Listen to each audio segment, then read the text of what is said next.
Hello, everybody. I'm Mason Marangella. I am a guitar pedal manufacturer. My company name is Vertex Effects, and I have been manufacturing pedals and building pedalboard rigs for many of your favorite guitarists and bass players for over 18 years.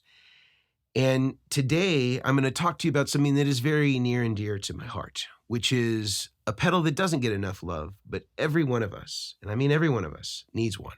It's called a buffer. And I'm going to be rank ordering every buffer on the market so that you can figure out which one is going to be right for you and your pedalboard rig. Also be sure to stay until the end where you're going to hear my recommendations for best buffer overall, best value, and other honorable mentions. As a disclaimer, just so that somebody doesn't say, well, what about brand X, Y, and Z? I'm not going to be reviewing any buffers that are not readily available, meaning you can go to a dealership near you or somewhere online and easily be able to buy this effect. It doesn't need to be special ordered or wait for multiple months or isn't a custom made thing. Those are going to be omitted from this list. The other thing is if these are just really genuinely bad, terrible buffers that nobody should touch, I'm not going to talk about them. I'd rather not say a bad thing about a company that's really making garbage. I'm just going to omit it and leave it up to your imagination as to whether it should or should not have been included. I think you can figure it out. You guys are smart. Before I get into the criteria that we're going to be evaluating these by, I also wanted to say that I'm just going to be laying these out in alphabetical order. So the order that you hear them has nothing to do with my preference toward them. It's just so that we can give equal treatment to every brand that we're going to talk about. The ranking criteria that we're going to use today centers around four things. It's going to be centered around design and specs, the build quality, the number of buffers relative to the size of the unit or the size of the enclosure if unit's throwing you off, and the value. How much does it cost versus the rest of the field? First up is the 29 pedals Una and OAMP. Now, these are sort of marketed as being input buffers in the Una and an output buffer in the OAMP. So Una comes first, OAMP comes last. And these have become incredibly popular due to John Mayer. Now, John Mayer is, obviously anytime he uses anything, everybody goes out and buys it and sees what it's all about. And I think that the popularity of this, although it is well built, and I will not take anything away from him about that, I think certainly that helped get some more momentum behind it. Now, things I like about this is that it is a buffer in the sense that it is capable of being very linear and has lots of headroom. It can accept any voltage on the input. The thing I don't like about it is that it does color your tone by way of the different toggle switches that are on there and is intended to color. And in my mind, the definition of a buffer is that it doesn't have any color. And so by way of that, it's sort of defeating the purpose of the buffer, but I can see where it may be a useful tool for some people. So I want to give it that shout out that, it is capable of being more neutral if you want it to be. Now, I think pros on this thing is, again, you got the backing of John Mayer. If he's giving it a thumbs up, it's got to be at least pretty good, right? I think the other thing is that the designer engineer behind this is a smart guy. I've read some stuff that he's posted on Reddit and some other places, and he clearly knows what he's doing. He's not like a fly-by-night guy. He clearly knows what he's doing. He makes a good product. He makes it himself. I don't even know if they have dealers, but you can get it on the website. It is readily available. It's not a custom-made thing. It doesn't take years to get. So that's cool, and that's why it's on the list. I think that those are all cool things. I think the tough thing about it is, on the cons, is that it is pretty expensive for what it is, and if you are just having a mono buffer for input and output, and the sum total of that is like $500 or close to that, plus or minus $20, that's a lot to spend on a buffer and only getting an input and output. So you really have to be committed to using these particular things and having a mono rig, because if you have a stereo rig, you're gonna need another OAMP, and that's like another few $100. So I think that that's kind of the downside. So if I'm gonna rank order this guy, I'm gonna say in terms of the design and the specs, I think it's pretty damn good. It's 9 out of 10. Build quality, 10 out of 10. Buffers relative to the size of it, I'm going to mark it down a little bit there. I'm going to say 7 or 8. Let's give it a 7.5 out of 10. And then the value, how much it costs. I also think it's a little bit high if you're going to complete the kind of dual buffer system. So I'm also going to give that an 8 out of 10. Overall score, I don't know what it is, but it's pretty good. And you're going to see it here on the screen. Let's talk next about the EMPRESS buffer and Buffer Plus. So these have been around for a long time, and I feel like they're kind of one of the early commercial buffers that we saw in kind of the early 2010s. And I think that they actually are like pretty good for what they do. They're very affordable. They just do input and output buffers, pretty simple setup. The Buffer Plus offers a boost, so you can add another boost on top of the buffer, but just a super simple input output buffer. They don't do the stereo one anymore, unfortunately, which I thought was a really cool version of this, but I can understand that maybe that didn't sell as well, and so I just kind of wanted to stick with the meat and potatoes. I think this is a good buffer. It's affordable. It is a pretty good sounding buffer. I don't think it's the best one out there, but I think it's like dang good for the price that it is. And it's compact. It's a standard kind of MXR bud box, 1590 size enclosure.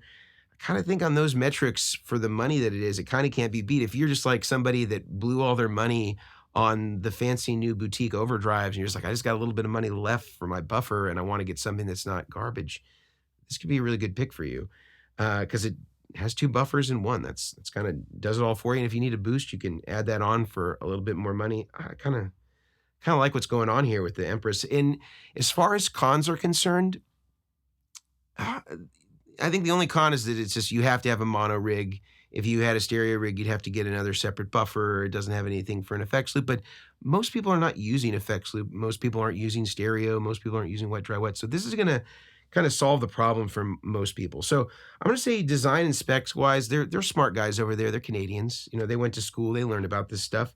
We're going to give them on design and spec. I'm going to give them a 9 out of 10. It's a pretty well designed. I think the specs for what it is great. Build quality, they do good stuff there. Let's give them a 9 out of 10. Why not? Number of buffers relative to the size. Well, I think you could fit more buffers in the same size. So we knock them down a little bit, even though I think that they're pretty good. We're going to give them an 8 out of 10 on the number of buffers versus the size, and value I think is right there. I think it's a 10 out of 10. That's great value. I don't know what score that is, but it's good. Check it out above, and let's move on to the next one. Next up is the FRIEDMAN Buffer Bay. Now this thing is like a full-blown patch bay. It's like got all the inputs and outputs that you can assign to use however you want. And I think that they are all pass-throughs, so there isn't any sort of normaling that happens, but you can just use a bridge cable to make that happen. I think it also has MIDI through, which is another cool thing about it. On this one, it's just an input buffer, so it only has a buffer coming in. And I believe, if I'm not misquoting the legendary Dave Friedman, that it is based off the Pete Cornish LD1, the Line Driver 1, which is a very famous buffer that a lot of people love. I don't love it, but a lot of people do love it. And the reason I don't love it is that it has a very specific sound to it. And it's basically like half of a Boss buffer, which is not a great buffer in my opinion. It is a buffer. It's better than maybe no buffer, but it's not a great one. And so the Pete Cornish is kind of half that. And oddly, it's kind of like the output section of a Boss buffer that he's using as an input and then like making it higher impedance, which is kind of not how you want to use that. I'm getting too technical. I'll stop. He also loves TLO 72s. I don't like those for buffers. They're just not that linear and don't really do well with low impedance. They're not that stable, I should say. So I don't really like the buffer, but it is well built. And Dave Friedman is one of the legacy rig builders that started kind of this whole craze. He came after Robert Bradshaw and was kind of taking over LA as kind of the other guy that was building for all the big, Eddie Van Halen, Slash, all that stuff. So he knows what he's doing. And I think here what he was doing is trying to create a product that was accessible, had some cool options, gave somebody some high quality buffers, and then you're kind of relying on the other devices on your board to kind of buffer the output. So I get it. No shade on him. He does a great job. He builds great stuff. He's got an amazing amp company too with Friedman Amplification. ranking this thing, design and specs, I'm going to give it an 8 out of 10. Build quality, it's going to be good. Dave knows his stuff. I think the only thing, and Dave has actually said this, which I appreciate, most manufacturers wouldn't have the balls to say this. He said that in high gain situations, if you put this like a send and return to a high gain amp too close together on that buffer bay, that sometimes that they can have some sort of like interaction or crosstalk. And so his recommendation is if you were going to have something high gain that you maybe like skip one of the pass-throughs. And I think that that's really honest of him to say that. So I'm not going to mark him down for that. I'm going to say build quality, let's do 8 out of 10. I just thought we should name that. Number of buffers relative to size. Now, there's only one buffer in this, but there's a ton of jacks. So I'm going to go 7 out of 10 on that. Value, I actually think it is very good value for what it is. It does offer a lot of pass-throughs. You have a lot of routing capabilities. It routes into his pedal board, which is also another cool thing. So you can use it not only as a standalone buffer, but you could use it on his pedal board. I'm going to give the value, let's do a 8.5 out of 10. Should be a pretty respectable score. You'll see it up here. Let's move on to the next one. Next one is from our friends at GOODWOOD Audio. Now, full disclosure, I have a podcast with Grant Klassen, who is the proprietor of GOODWOOD Audio, and you can't blame him because he's Canadian, but he is Canadian. And we love them nonetheless. They make some amazing products. You can check it out on their website. Everything from the interfacer is kind of like the standard one that a lot of us know, and they have a few other models within that sort of umbrella of interface boxes. And they also do a lot of really cool custom stuff. So if you need like things that you don't see, or there's something in the marketplace that doesn't exist and you need somebody to make it, they may be the guys to talk to about that. But GOODWOOD Audio, just speaking of the interfacer, again, great buffer, very functional. They really cut their teeth building rigs. So it's always good to see somebody who's making buffers that's actually in the rig building business, because they sort of see all the problems and know how to head it off. Interfacer, I think, is a good example of that, where Grant has seen a lot of stuff. He knows what goes wrong, and he's building the product to sort of address the things out there in the marketplace. I think pros on this thing is that it kind of covers the majority of the basis for most guitar players that would be out there. It kind of covers everything that you would need. And he's got mutes and sums and all sorts of things. And although I don't believe in sums, don't believe in them. I think if you're running stereo and you need mono, just don't use the right side. It's just better. Just believe me on that it's better. Whatever the guy told you at church, don't believe him. He's a liar. Just use one side. Don't use a sum. They offer that, though, because people ask for it. But nevertheless, I think that they do a great job with all that. If I were, again, one con on it is that it does have a sum. I make fun of Grant because it has that sum. And I don't think anybody should use them, but, it's not up to me. If I'm ranking this thing, design and specs, I think it really does pretty much everything that you'd want in a singular box. And, if you look again at their offerings, they offer a bunch more stuff beyond the interfacer that has additional transformers or wet mixers and all sorts of stuff. I think design and specs, we got to be giving him a 9. Build quality, I know it's good. I know Grant, I know he cares. He's deep in this stuff. Build quality, we're going to give him 9. Number of buffers relative to size, that one you got to give a 10. There's got all the buffers that you need. It's a compact size. I appreciate that. Value and how much it costs, I think it's a little bit more expensive than the competition, but I think it is well worth it. But nevertheless, if we're just comparing that to the field, I think we got to go 8 out of 10 on the value of those. And I would put my own buffer in that category. I think it's more expensive than the field, but you are getting what you paid for. That's a respectable score. You'll see it up here. Let's move on to the next one. JHS Little Black Buffer. Now, this thing is basically the buffer from a Klon that's put into a small, compact enclosure. Now, the Klon is thought of to be sort of the holy grail of overdrives. But for some reason, people have thought that means that the buffer in it is also the holy grail of buffers. And I'm here to tell you that is bull. It is a pretty mediocre, if not bad buffer, but does have an interesting sound. And that's why it is on this list. It has a sound that will change the sound of your guitar that some people like. I don't like it because I want my guitar to sound like I plugged into my amp and not like I'm running it through another filter. And this is kind of doing some filtering to the EQ and changing things and some of the dynamic in a way that I don't personally like. But again, some people like that. You may like it. I don't consider the buffer in a Klon to be anything special, but some people think that it's great. So I'm going to let those people have it. If I'm going to say pros on this stuff, JHS makes great stuff. It's going to be quality made. There's not going to be any issues with reliability or any of that stuff. It's going to be as good of a representation of a Klon buffer as there would be. Cons on this thing, if you care about tone, you won't like it. I'm kidding, but it is going to be really colored, and it is going to add a dynamic that's different than the guitar and amp alone. So just be aware of that if you're going to get it. Design and specs.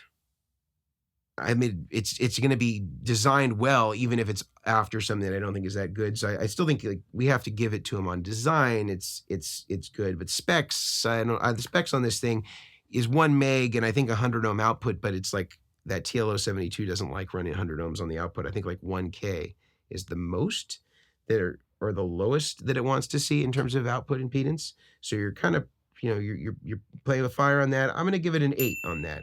Build quality, I'm going to give it a 10. It's going to be well built. The JHS, come on, it's going to be well built. Number of buffers relative to the size, I guess it's pretty small and it's just got 1 buffer, so we can't fault them on that. Let's give them a 9.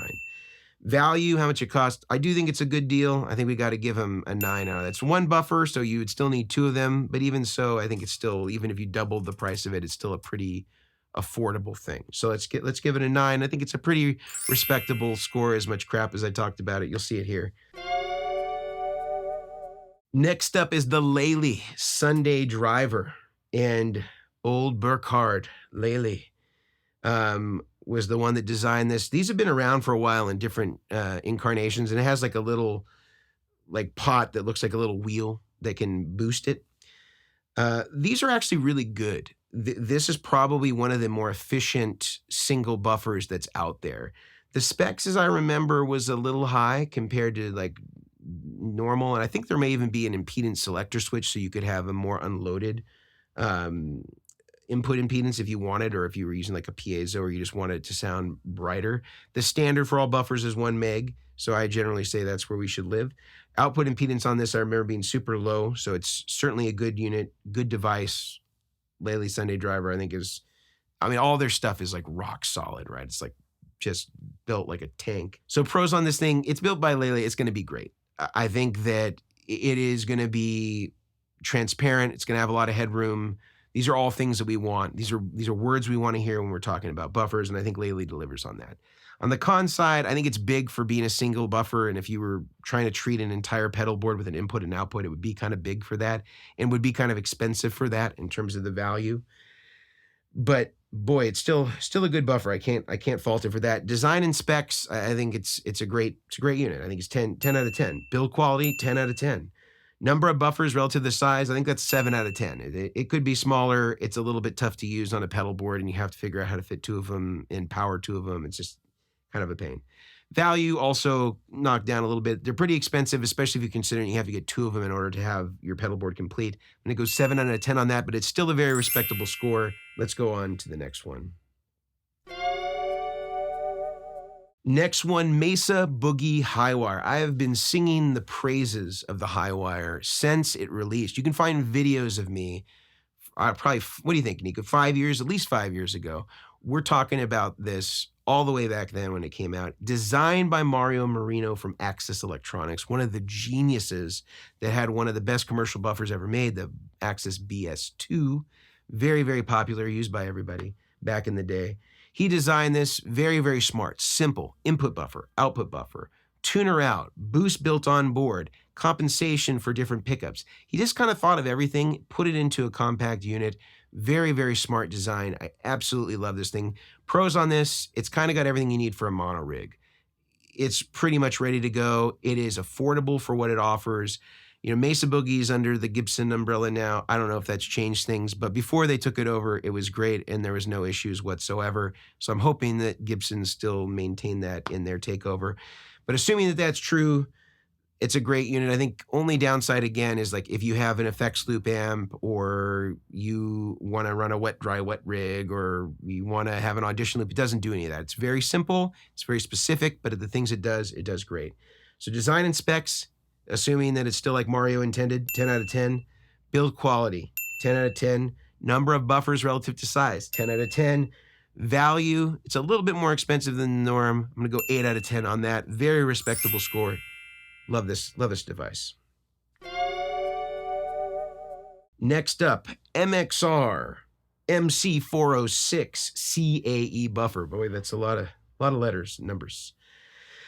This is the Robert Bradshaw edition custom audio electronics version of the buffer. The weird thing about this is I don't think that this is the buffer that Robert Bradshaw actually uses in his rigs. Maybe he does, and Bob, you can come at me if that's true. But I have repaired and modified some custom audio systems in the past, and it looked like he was using a much different buffer than this on the rigs that I saw that was a better buffer in my opinion. This does have a 1 meg input impedance, which we like, but has a 1K output impedance, which I don't like so much. That's pretty high as far as, having really nice, clean cable runs all the way back to your amp that's 20 or 50 feet away. It's going to be less good at that for every additional foot that you run after a couple of feet. It's just going to degrade worse and worse and worse and worse and worse. And I don't think that that's so good. I think that the buffers that I saw in his systems were better buffers, but I can understand if he built something to be mass produced that, I'm not faulting him for putting his name on it. If MXR came to me and said the same thing, I'd say, of course, we're going to do a buffer. And I don't know how much control he had over it, so who knows. But as far as this being like a great buffer, I mean, is it better than no buffer? Absolutely. Is it better than a Boss buffer? It is. Is it one that I'd recommend over the other ones that we've talked about? Maybe over the Klon one, the JHS one, but probably not any of the other ones. So, pros are it's tiny, it's small, it says custom audio electronics on it. You can feel like you're getting a rig built by one of the greatest to ever do it in Robert Bradshaw. I think the con is that the specs aren't that great. It's probably not going to be able to drive a long line of cable colorlessly. Might be okay for an input buffer where you're going to be hitting a pedal soon anyway. Ranking this thing, design and specs, I mean, I feel like a generous 7. Build quality, I'm sure it's great. MXR builds great stuff. They're not going to send any trash out the door. They're good at that. I'm going to give that a 9 out of 10. Number of buffers relative to the size, it's compact and it is a single buffer, so I think we got to give it at least a 9 on that. And then value, it is good value. I just wish it had better specs. So I think we can still say it's a 9 out of 10 in value. I would give it a 10 out of 10 if it was actually good specs. Still a respectable score, but not one that I would go after. Next one, SUHR buffer. Now this is one that if you were thinking about getting the custom audio one, but you actually wanted a good buffer, this would be the one to get. And I'll tell you why. SUHR buffer, firstly, great buffer. You can increase the headroom. I wish it were done internally, but you can do it externally by putting 18 volts into it. So you can get more headroom out of the buffer there. That's a good thing. It also has an isolated output with the transformer. So if you want to use it as a splitter, or you want to use it just to have an isolated out for like a stereo rig where you've got another buffer, or you've got an output that's not buffered and you need ISO on that, it offers all that. You got a polarity switch so you can keep your amps in phase. All that's great. It is more expensive nominally, but it is more expensive. But that thing is great. It's small, it's tiny, designed by John SUHR. He worked with Robert Bradshaw for a long period during the 90s. So he definitely has been steeped in all of that sort of, buffer methodology. On that one, I got to say, design and specs, that's got to be a 10. Build quality, it's going to be a 10 if it's coming from SUHR. Number of buffers relative to the size, it's compact, it's got buffers, it's got isolated outputs, that's a 10. Value, in my book, this is one of the best buys for a single buffer out there. I'm gonna give that a 10 too. Very respectable score. I can do that math. That sounds like a 10 to me, right, Nico? Let's move on to the next one. All right, TC Electronic Bonafide Buffer. Now this one is one that I have recommended in the past. So if you've been with me for a while, you know that I've recommended this one. I'm a little less hot on it now. And I don't know if that's because things changed or I just finally woke up. I'm not sure what happened. But this one, I think it's compact, it's small, that's good. I think the spec on it is like a little off. For whatever reason, when I tested this one individually, it seemed to add a little something there that wasn't there before, more so than the other buffers I would expect. So on that metric, I would say, is it better than no buffer? Yes. Is it going to add a color to your signal? It will. So just keep that in mind as it relates to this. I think it's the same thing if you get the one that's got the bona fide buffer built into the TC tuner. There's gonna add a little sheen to it. It's gonna add a little sheen to the top end, and sometimes that sounds weird with distortion. It can kind of sound like, I don't know, like a little too, like there's some sort of weird decay happening, like 2 to 5K that isn't there without it. So I'm gonna go ranking on this one, design and specs. I'm gonna go 7 there. Build quality, I think it's kind of all over the place. I have had some people, reach out and say, hey, I know this is not your fault, but you recommended this thing and the jacks went bad. And that happened quite a few times. So I'm also gonna have to go 7 on that. Number of buffers relative to the size, well, it's very small, so I don't think we can fault them on that. You do get a buffer, and it is a small size. I think we got to at least go 8 on that. In value, it is good value, but it is not as good of a product as I would like it to be. I had to go 8 on that one as well. Not a terrible score, but not as respectable as some of the other ones on the list. Next up, we got XOTIC in the super sweet and super clean buffers. Now, these also have been used by John Mayer, at least spotted on some of his boards. And I have to say, as far as a buffer is concerned, I don't really think of these as buffers, even though they're technically considered buffers by XOTIC. Anytime you use like an adjective to describe how a buffer is going to shape your tone, unless it's like nothing or neutral, those are all things that should give you pause. A buffer shouldn't do anything. It shouldn't make things sweeter or sour or cleaner. They should just be nothing. The best buffers, you don't even know that they're there. So the fact that they call them super sweet, super clean, it makes me uneasy, a little bit uneasy. Like all you can eat sushi, that makes me uneasy. Now the specs on this one, they do have a 1 meg input impedance. I like that. They have a 1K output impedance. I don't like that. That is too high for a quality buffer. Now, if you're using it just on the input as the first thing after the guitar, it's going to load the pickups the way you want. But 1K on the output, I mean, that's the same as what most of the Boss buffers are anyway. But it may not matter if you're not going to many pedals until you hit something. But I don't know, let's just say you have a super high output pickup and they're not that efficient and you got to boost it up to 18 volts, but you don't have any 18 volts to boost up the super clean or the super sweet. You're getting this weird distortion. Like those are all things that are not optimal. So that part I don't like about it. But if we're just talking about the criteria at hand, design and specs, XOTIC designs great stuff. Their designers are great. Kiyoshi used to be at Full Tone, a lot of those legacy Full Tone pedals he was involved with. I know Mike Fuller doesn't like to talk about it, but he did. So design and specs, it's going to be good. It's going to be good. The design's going to be high quality. Specs, I'm in disagreement with, but I'll split the difference with them and let's give them an 8.5. Build quality, it's XOTIC. It's going to be good. They make great stuff. You got to give that a 9 or 10. Let's give them a 9.5. Number of buffers relative to the size. Well, it's a little tiny thing, so I don't think, it's got 1 buffer, so I think we got to give it a 10 on that, like we would with anybody else. In value, I think it's pretty good value, even though I don't like the buffer. Let's pretend you do. Value of it, I think that's a 9. I think it's pretty competitively priced for the single buffer. It's higher than like the really cheap import stuff, but they're making all this in LA, so they're not cutting the corners. No, that's a respectable score. I think it's a respectable score. It's not the one I recommend, but we have to evaluate on the merits of the criteria. Next up, Vertex effects. Now, I told you we were doing this alphabetically, so I'm right here toward the bottom as far as this is concerned. Vertex effects. So we make only one, well, I guess technically we make 2 buffer products. We make the Vertex buffer interface, and we make the Vertex buffer module. They're the same exact thing. It's just what enclosure do they go into. The module fits on one of our pedal boards into one of the side walls and can screw in mechanically. And then the interface is just like for anybody to use. You can put it on any pedal board that you want. It's got an input buffer.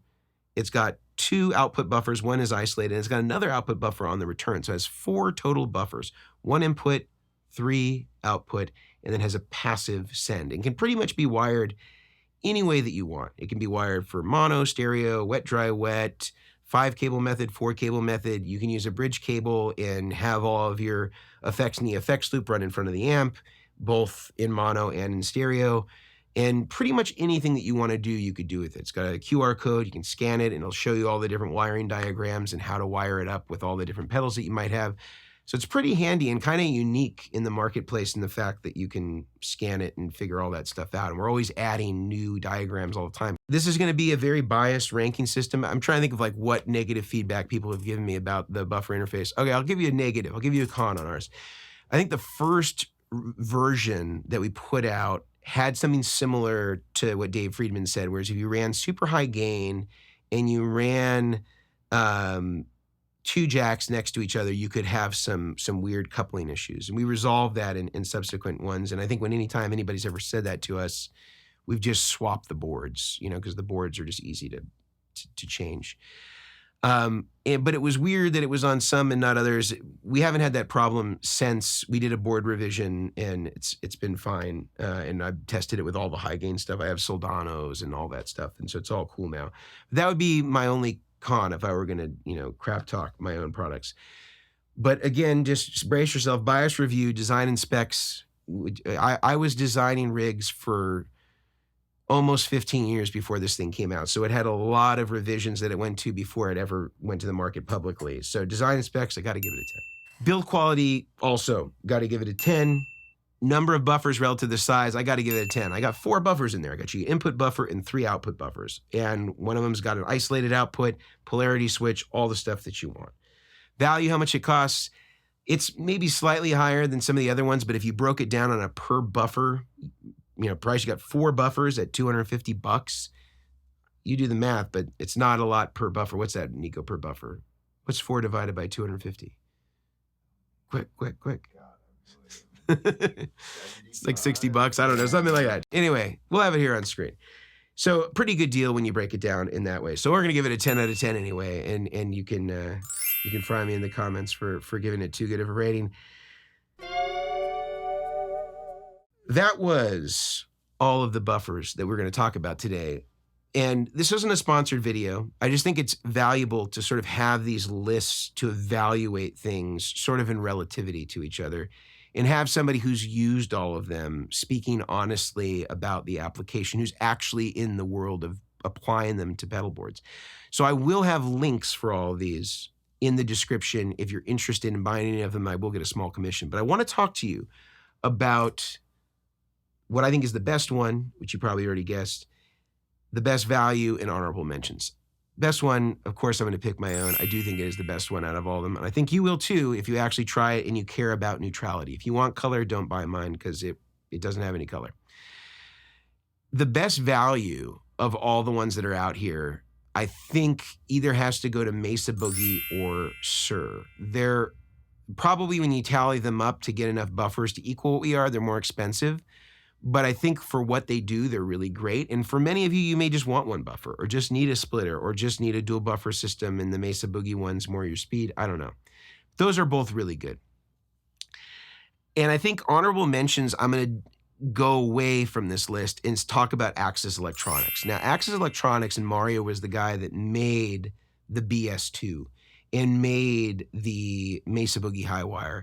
And that company is amazing, and he makes great stuff. It's all custom order. You have to order it from him, but he will make you an amazing buffer, and I highly recommend his stuff, so do check out Axis Electronics. Also, if you want to support us further beyond this video, there's several ways that you can do that. The first way is you can just buy one of my pedals, Vertex Effects. You can find us at Sweetwater, on Reverb, Amazon, all those places have our stuff. You can buy it. That helps us. Another way that you can support me is by hiring me to be a tone consultant for you. I offer tone consulting over on therigdr.com. Those are one-to-one Zoom conferences with me, and we can talk about everything from your signal path, about buffers, about how to optimize whatever it is that you're doing so that you can get the rig of your dreams. So you can check it out over there and book me whenever it is that you're interested in having this consultation.